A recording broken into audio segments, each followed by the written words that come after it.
daal di ay man dox bii kii bu ñëwee ci kër gi dafa nga am jàmm waaye xool ko bagaasam yu bari yi tante dañ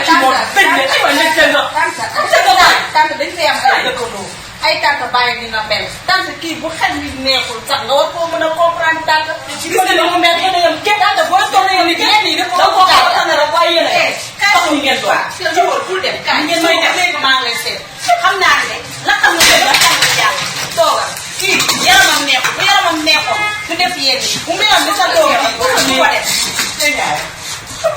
toogal ma dem indi la añ bi nga añ ba suur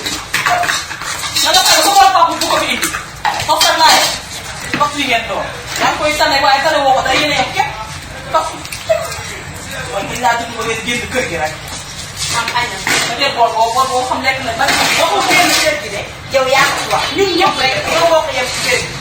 am nga bu yaramam neexoon lii nii du ko def bu doon sa doom yi toog tamit lii nii doo ko def tant que seetal yàlla ci li ngay def te xam ne àdduna amul solo yàlla nag xamul nelawul te nag gis nga lu loxo def rek loxo mën na kaa ji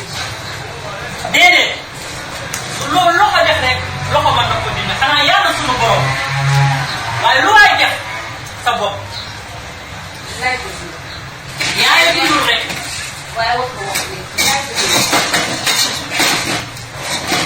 sama yaay bu doon dund bii yëpp du am bii yëpp rek ñàkk sama yaay rek moo waral bu doon dund rek li du am yàlla yaay dundoon nga ne lii du am waaye lu waay kat ba waxoon rek moo ci am nday geeru la ay baay ñëw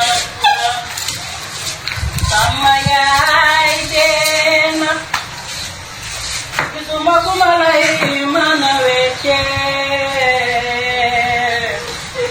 yow mi gën si man yow mi gaaw ci man yaay booy sama gàllaay àdduna